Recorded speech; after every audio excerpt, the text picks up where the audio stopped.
Wheelchair girl says I want to dance just once, and a homeless man changes her life. Emily Johnson felt her chest tighten every time she saw the dance groups rehearsing in the town square of Springfield. At 12 years old, she had been confined to a wheelchair since childhood, but that had never stopped her dreams of moving with the music that echoed through the air. It was on a Thursday afternoon that she finally gathered the courage to whisper the words she had been holding on to for months. The man with dark beard and worn-out clothes was always there, on the same wooden bench, watching the movement of the square. Emily approached slowly with her wheelchair. "I wish so much I could dance, just once in my life," she said, almost voiceless. The man turned his face to her. His brown eyes had a depth that didn't match his unkempt appearance. For a moment, they just looked at each other in silence. "What's your name, girl?" he asked with a hoarse voice. "Emily. And you, sir?" "You can call me Michael." He leaned forward. "You said you want to dance?" Emily nodded, feeling tears burning her eyes. It was the first time someone didn't change the subject when she talked about dance. "Everyone says it's impossible, that I have to accept it and stop dreaming about nonsense." Michael slowly stood up and knelt before her wheelchair. Some people passing through the square began to look, whispering among themselves. "Emily, I will make you dance, I promise." The girl widened her eyes. There was something in his voice, a certainty that made her believe, even without understanding, how it would be possible. "Are you serious, sir?" "Very serious, but it will take work. Are you willing?" Before Emily could answer, an angry voice cut through the air. "Em, what are you doing?" Sarah Johnson approached quickly, carrying shopping bags. Her dark eyes sparkled with anger upon seeing her daughter talking with the homeless man. "Get away from there right now. Mom, he said he can teach me to dance." Sarah let out a bitter laugh. "Of course he did. Men like that say anything to take advantage." She looked at Michael with contempt. "If you come near my daughter again, I'll call security." Michael stood up calmly. "Ma'am, I don't want anything from your daughter. I just want to help her fulfill a dream." "Help? You can't even help yourself." Sarah began to push Emily's wheelchair. "Let's go, Em." "Mom, please." Not another word. Dear listener, if you're enjoying the story, please take a moment to like and especially subscribe to the channel. It really helps us who are just starting out. Now continuing. Sarah pushed the wheelchair back home, a small two-bedroom residence in the city centre. Emily's heart was pounding. For the first time in years, someone had taken her dream seriously. "Mom," Mr. Michael seemed different. "Emily, you're 12 years old. You don't know how the world works." Sarah sighed, taking off her work shoes. "I work 16 hours a day sewing to pay for your therapies. I don't have time to deal with your fantasies, and on top of that with opportunists. But I just want—" "You want what?" "Miracles don't exist, daughter. The sooner you accept it, the better." Emily fell silent, but her mind was racing. There was something in Michael's eyes that she couldn't forget. A deep sadness, but also an understanding she had never found in anyone. The next morning, Sarah left early for work at Mrs. Peterson's tailor shop. Emily stayed in the care of her neighbour, Mrs. Ruth, a 68-year-old retiree who lived in the apartment next door. "Ruth, do you know the man who's always in the square? The one with the beard?" Ruth stopped knitting. "Are you talking about Michael? Of course I know him. He showed up in town about 6 months ago. Nobody knows much about him."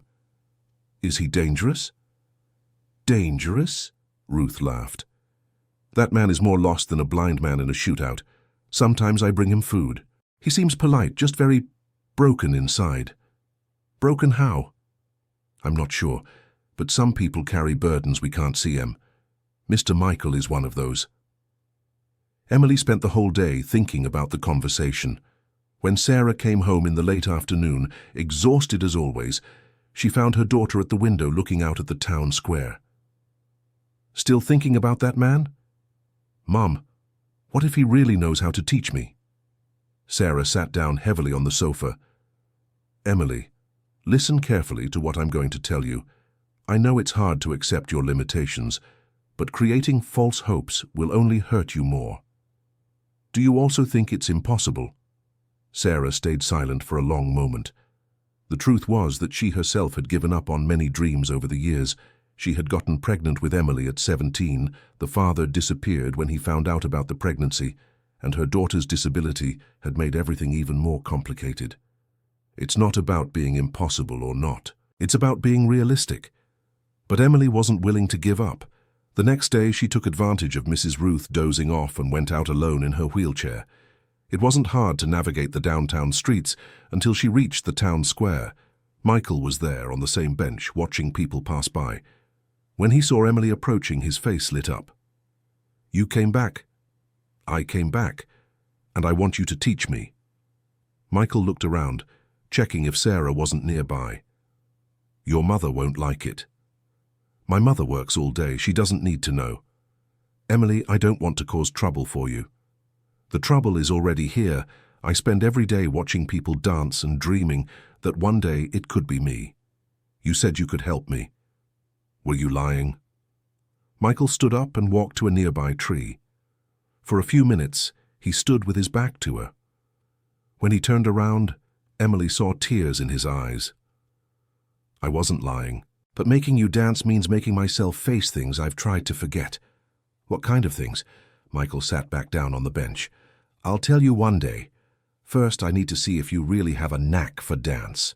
"How?" "Close your eyes and listen to the music playing over there." He pointed to the group of teenagers rehearsing a choreography.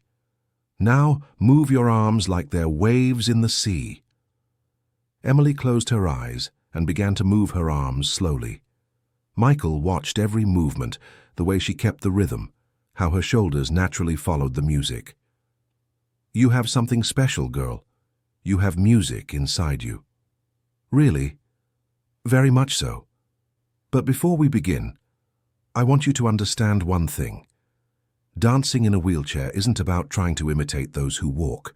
It's about creating something new, something of your own." "I understand." "No, you don't understand yet. But you will." Michael stood up and positioned himself behind Emily's chair. "I'm going to push your chair slowly. I want you to close your eyes and imagine you're flying." He began to move the chair in slow circles around the square. Emily felt the wind in her hair, and for the first time in her life had the sensation of truly dancing. "Now move your arms however you want. Let the music guide you." Emily stretched out her arms and began to create her own movements. Some people stopped to watch, but she didn't even notice. She was completely caught up in the feeling of freedom. When they stopped, she opened her eyes with tears on her face. That was amazing. That was just the beginning. Michael smiled, but there was a deep melancholy in his expression. "I'll teach you everything I know, but it has to be our secret for now." During the following weeks, Emily and Michael met every afternoon in the square. He taught her that dance wasn't just movement, but expression, that every gesture should tell a story. "The chair isn't your prison, Emily. It's your partner. The two of you together can create magic."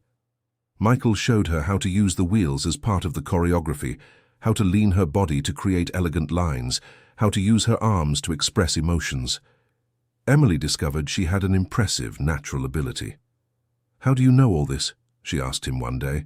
Michael stopped demonstrating a movement and stayed quiet for a long time. "I was a dancer, professional." "You were?" "A long time ago, before everything fell apart." "What happened?" "I'll tell you the whole story one day. For now, let's focus on you." But Emily began to notice strange things. Sometimes Michael's hands trembled when he tried to demonstrate more complex movements. Other times he would stop in the middle of an explanation as if fighting some inner pain. One day, while they were practicing, Michael tried to show a movement where he would spin around Emily's chair. Mid-spin, he stumbled and fell. "Mr. Michael!" Emily tried to get to him, but Michael quickly got up, visibly embarrassed. "I'm fine, I just tripped." But Emily had seen enough. His hands wouldn't stop shaking. "Are you sick?" Michael sighed deeply. "It's complicated, Emily. My body doesn't work like it used to." "Is that why you stopped dancing?" "Part of the reason." That afternoon, when Emily got home, She found Sarah waiting in the living room with a serious look. "Where were you?" "At the town square." "Doing what?" Emily hesitated. She had promised Michael to keep it a secret, but lying to her mother made her uncomfortable. "Talking with some friends." Sarah came closer and knelt in front of the chair. "Emily, Mrs. Ruth told me you've been going out alone every day, and the neighbor from the building across the street said she saw you at the town square with that homeless man." Emily's heart raced. "Mom, I can explain. I don't want explanations. I want you to promise you won't talk to him anymore." "But Mom, promise me." Emily lowered her head, tears starting to fall. "I promise." But it was a promise she did not intend to keep. Dear listener, if you are enjoying the story, please take a moment to like and especially subscribe to the channel. It really helps us who are just starting out. Now continuing. The next day, Sarah asked Ruth to keep a closer eye on Emily. The retiree didn't like the situation, but agreed to watch the girl more closely. "Ruth, do you think I'm wrong for wanting to learn to dance?" asked Emily while they were having lunch. "My dear, I don't think the dream is wrong. I think your mother is afraid." "Afraid of what?" "Of you getting hurt, of creating hopes that might not come true.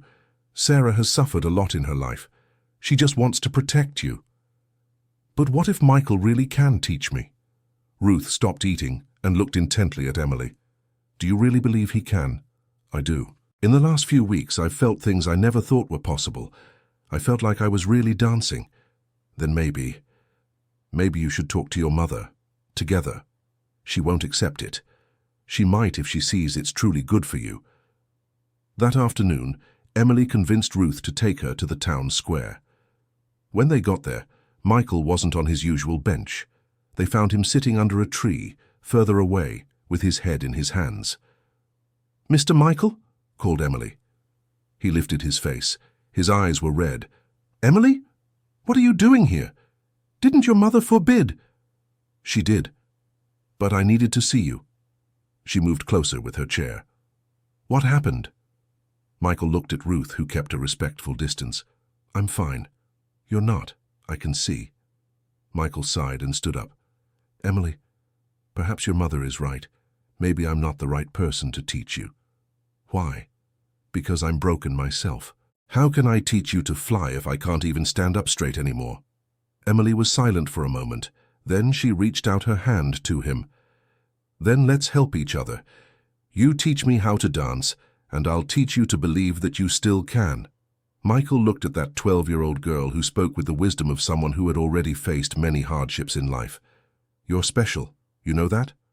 My mother always says I'm too stubborn." "Stubborn in the best way," Ruth approached. "Sorry to interrupt, but I think you two need to talk with Sarah, together." "She won't want to listen," said Emily. "Yes, she will, because I'm going to help you." That night, Ruth talked at length with Sarah about the situation. At first, Sarah flatly refused to consider the idea. "Ruth, you don't understand. I can't let Emily get her hopes up." "And who says it's false hope? Have you seen what this man has taught her?" "I haven't seen anything because there's nothing to see." "Then come see. Tomorrow come with me to the town square and see." Sarah hesitated. The truth was she had noticed changes in Emily in recent weeks. The girl seemed more cheerful, more confident. But still, what if it's all a lie? What if he's taking advantage of her in some way? "Sarah, I'm 68 years old. I've seen a lot of people in my life. That man doesn't mean any harm to anyone. He's suffering just as much as you are, just in a different way." "What do you mean?" "Come with me tomorrow and you'll understand." The next day, Sarah took time off work for the first time in months. Ruth, she and Emily went together to the town square. Michael was there, on his usual bench, but he looked even more dejected than the day before. When he saw Sarah, he stood up immediately. "Mrs. Sarah, Stay where you are," Sarah said coldly. "I came here because Ruth convinced me. I want to see this so-called dance you promised to teach my daughter." Michael looked at Emily, who nodded encouragingly. "Is there music playing?" he asked. On the other side of the square, a group of young people was practicing with a speaker. The music echoed softly through the air. "Emily, remember the choreography we created last week?" "I remember." Michael positioned himself behind her chair. Then let's show your mother that dance has no limitations. What happened next left Sarah speechless. Michael began to move Emily's chair in gentle circles, while she extended her arms, creating elegant lines in the air. The synchronization between the two was perfect. Emily wasn't just moving, she was dancing. Her face radiated pure joy, and every movement seemed to tell a story of overcoming and hope. Other people in the square stopped to watch. Some took out their phones to film. Sarah felt tears stream down her face as she watched her daughter achieving something that had always seemed impossible. When the music ended, Emily was beaming. "Mom, did you see? I'm really dancing." Sarah slowly approached.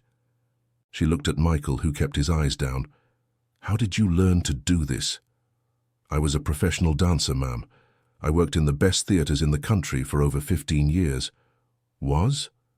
Michael finally raised his eyes. "Until an accident changed everything. Now I have tremors in my hands and balance problems that prevent me from dancing like I used to." "And you taught all this to Emily?" "She has an impressive natural talent. She just needed someone to believe in her." Sarah was silent for a long moment. Finally, she turned to her daughter. "Em, do you really want to keep learning?" "More than anything in the world, Mom." "And you?" She looked at Michael. "Do you have any intentions beyond teaching her dance?"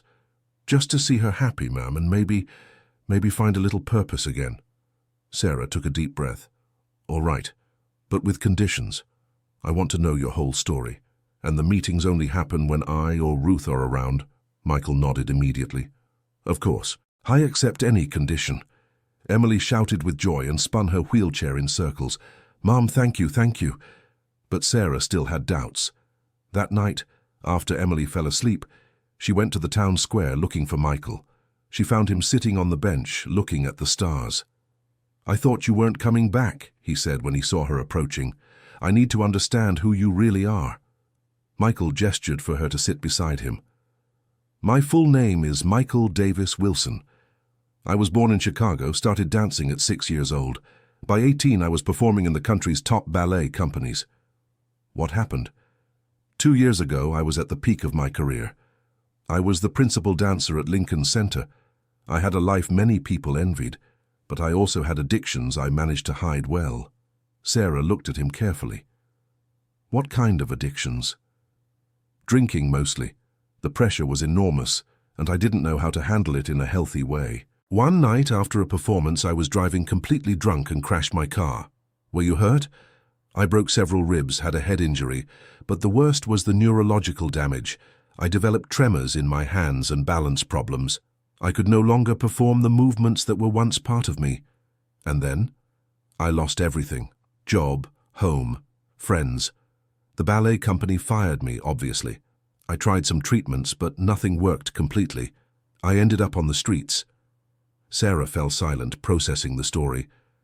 "How did you get to Springfield?" "I walked a lot. Big cities reminded me of what I'd lost. Here, nobody knows me. I can just be Michael, the beggar from the town square." "And why did you want to help Emily?" Michael smiled for the first time since they started talking. "Because when she said she wanted to dance, I saw in her eyes the same passion I had, and I realized that maybe I could give her what no one ever gave me, the certainty that dreams can adapt, but they don't have to end." Sarah felt her heart tighten. "Do you still have problems with drinking?" "I haven't had a drink in 8 months, since I arrived here. I realized alcohol wouldn't give me back what I'd lost. It would only take away the little I had left. And the tremors. They're still there. Some days are worse than others. But when I'm teaching Emily, they improve.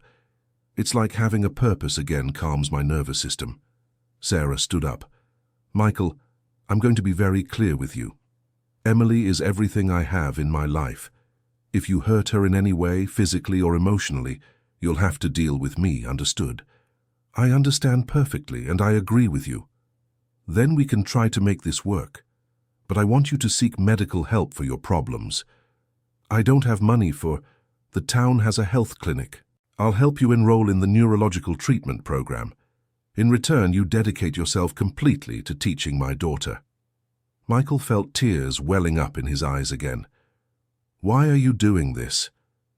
Because it's been a long time since I've seen Emily so happy, and because everyone deserves a second chance. Dear listener, if you're enjoying the story, please take a moment to like and especially subscribe to the channel. It really helps us who are just starting out. Now, continuing, in the following weeks a new routine was established. Michael enrolled in the town's health program and started physical therapy for his tremors. It wasn't a cure, but it helped on the worst days. Sarah discovered she could adjust her work schedule to attend some of the dance lessons.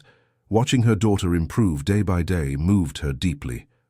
"Mom, look what I learned," Emily would say, performing new movements with a grace that impressed everyone. Michael developed his own methodology for teaching adapted dance. He used the wheelchair as an extension of Emily's body, creating choreographies that were unique and beautiful. "Traditional dance follows established patterns," he explained to Sarah. "But adapted dance is pure creation. Every movement Emily makes is original." One day, Mrs. Peterson, the owner of the tailor shop where Sarah worked, appeared in the town square during one of the lessons. "Sarah, what's happening here?" "My daughter is learning to dance." Mrs. Peterson watched for a few minutes, clearly impressed. "Who is that man?" "A dance teacher. A very good one, actually." "Does he charge a lot?" Sarah smiled. "Actually, he doesn't charge anything. He does it for the love of art." Mrs. Peterson, a 55-year-old woman who had always supported social causes, approached Michael when the lesson was over. "Young man, may I speak with you?" "Of course, ma'am." "I own the tailor shop where Sarah works. I saw what you're doing here and I was impressed. Have you ever thought about teaching more children?" Michael looked surprised. I don't know if that would be possible. I need a proper space and I have an empty room upstairs from the shop. I don't use it for anything. If you'd like, you can teach there." "Ma'am, I can't afford to pay rent." "Who said anything about rent? It would be a partnership. You teach dance to special needs children, and I provide the space. What do you think?" Michael looked at Emily and Sarah, who were watching the conversation expectantly. That would be amazing." "Then it's settled. Tomorrow you come see the space." That night, Emily could barely sleep from excitement. "Mom, imagine if other kids could learn too." "It would be beautiful, honey. But let's take it slow. First, let's see how it works." Mrs. Peterson's room was perfect, spacious, with good lighting, and a smooth floor ideal for wheelchairs. Michael was moved when he saw the possibilities. "It's perfect, Mrs. Peterson, but how will we spread the word to find other students?" "Leave that to me. I know a lot of people in town." Within 2 weeks, 4 children with different types of disabilities had signed up for lessons. Michael was nervous but determined. "Emily, you're going to help me with the new students. You can show them it's possible." "Of course. I'll be your assistant." The first class with the group was emotional.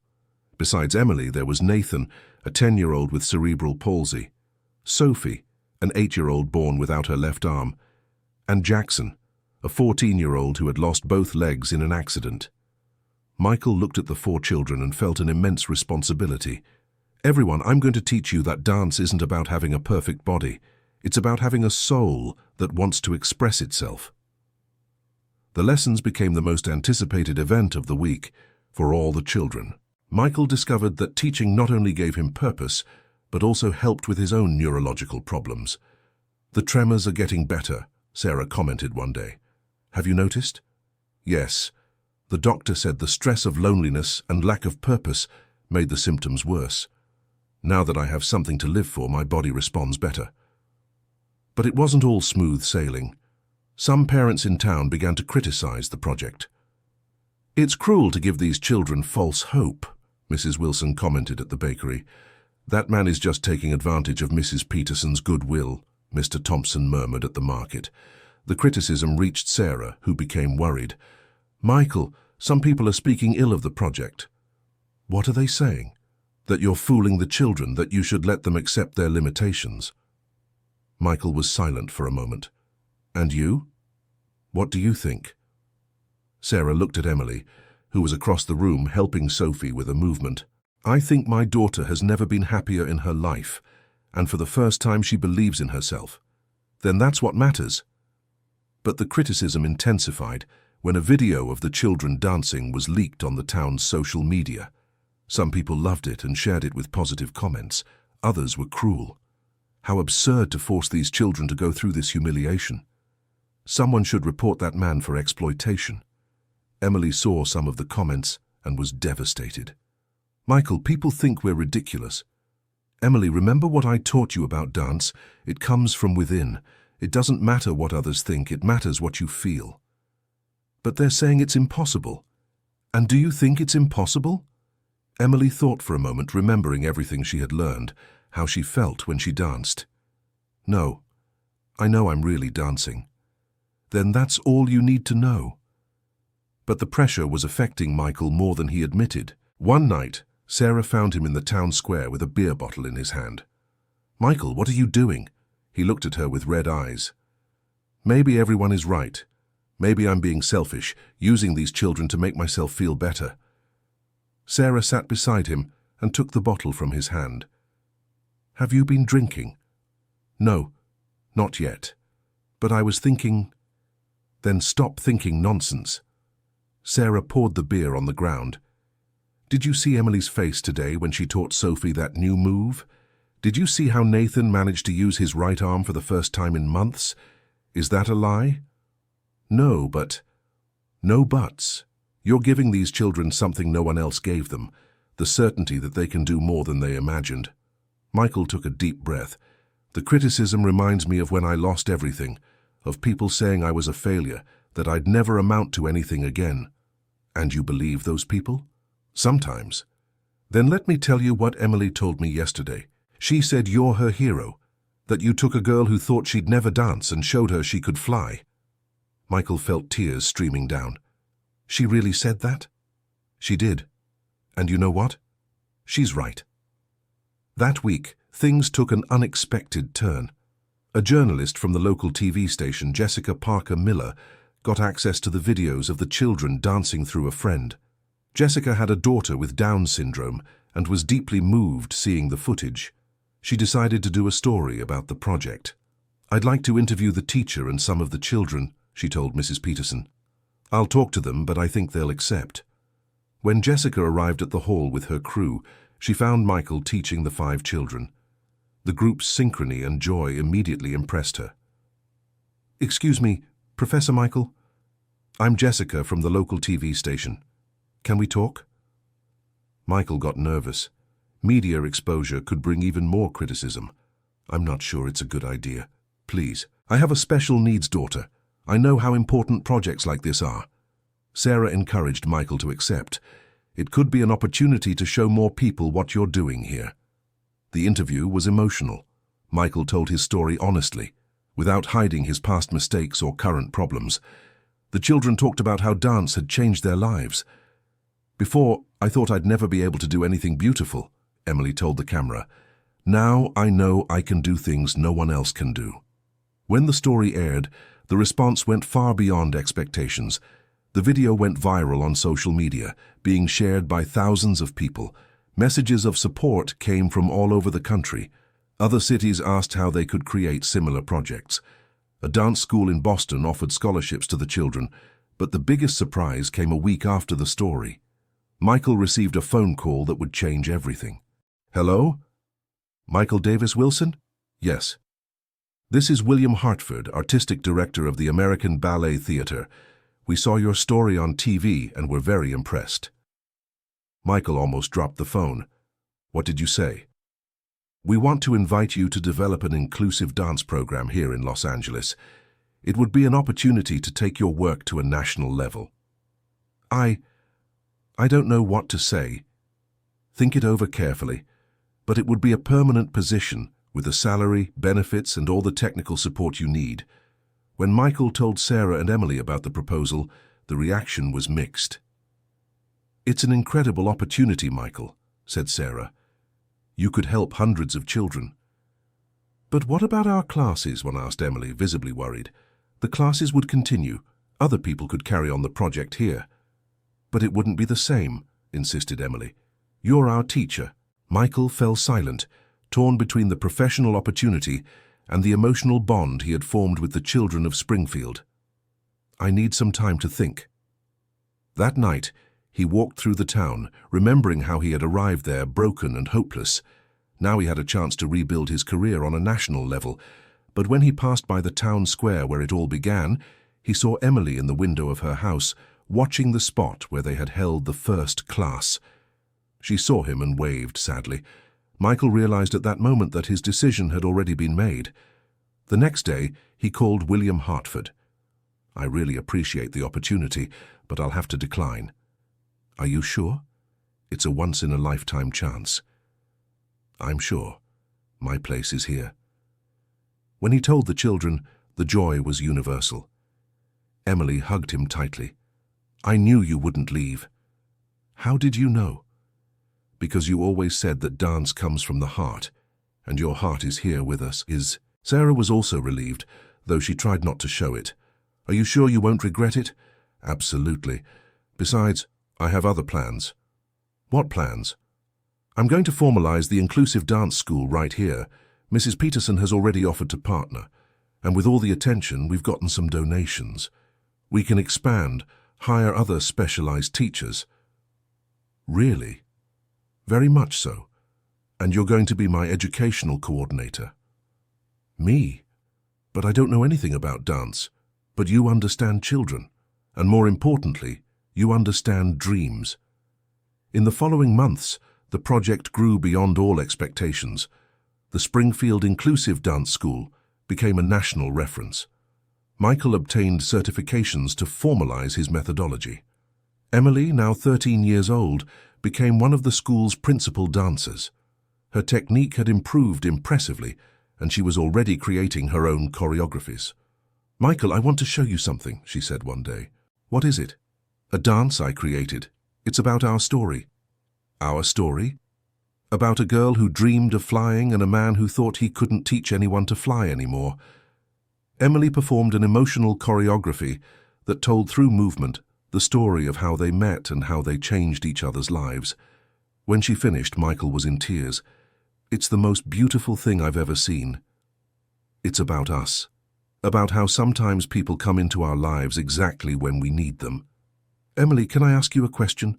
"Of course. Do you regret anything? The time we lost with doubts, criticisms, fears?" Emily thought for a moment.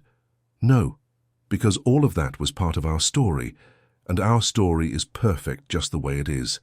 2 years later, the school had 40 students and 5 specialized teachers. Michael had developed a teacher training program that was being implemented in other cities. Sarah had left the tailor shop to dedicate herself fully to the school's administration. She discovered she had a knack for dealing with parents, teachers, and children. "Sometimes I think that if Emily hadn't whispered those words in the town square, none of this would have happened," she commented to Michael. "Oh, but it would have. One way or another, dreams always find a way to come true." "You think so?" "I'm sure. Emily and I met because we both needed to learn that dreams don't end. They transform." On a fall afternoon, exactly 3 years after their first meeting in the town square, Emily was getting ready for her first solo performance at the City Theatre. "Are you nervous?" asked Michael. "A little, but it's a good kind of nervousness. It's the feeling that something special is about to happen." "It is. You're going to show the whole city that dance has no limitations." "Michael?" "Yes?" "Thank you." "For what?" "For believing in me when I didn't even believe in myself." "Actually, I'm the one who should thank you. You gave me back my reason for living." The performance was an absolute success. The packed theatre was moved by Emily's performance. She had chosen to dance to the same song that was playing in the square on the day they met. When she finished, she received a 5-minute standing ovation. Michael was backstage crying with pride. Sarah went up on stage and took the microphone. "Good evening, everyone. I'm Sarah, Emily's mother. 3 years ago, my daughter was just a girl who dreamed of dancing. Today, she is living proof that with determination, support, and a lot of love, any dream can come true." The audience applauded again. "But I want to share this moment with someone very special. Michael, please come up here." Michael reluctantly walked up on stage. When he reached Emily and Sarah, the girl took his hand. "Everyone, this is Michael, the man who took a girl in a wheelchair and taught her she could fly." The man who created a school that has already changed the lives of dozens of children. The man who proved that second chances exist and that dreams never die. They just wait for the right moment to happen. The ovation grew even louder. Michael was so emotional he could barely speak. Finally, he took the microphone. 3 years ago, I was a lost man who thought his life was over. Emily taught me that no life is ever over. There are only lives waiting for a new beginning. He looked at the girl beside him. Emily, you changed my life in ways I never thought possible. And today, seeing you on this stage, living the dream that seemed impossible, I'm sure I made the right choices. We made the right choices, Emily corrected. Together. Together, Michael repeated, smiling. As the audience kept applauding, the three embraced on stage. There was the proof that dreams may take time to come true. They may take different shapes than we imagined, but they never completely die. Emily had learned to dance. Michael had found a new purpose. Sarah had discovered that protecting her daughter sometimes means letting her fly. And the city of Springfield had gained something very special. The certainty that miracles happen every day, especially when people with generous hearts meet at the right time. In the years that followed, the story of Emily and Michael spread across the country. The Springfield Inclusive Dance School became a model for other institutions. Documentaries were made, books were written. But for the three main characters of the story, the most important thing wasn't fame or recognition.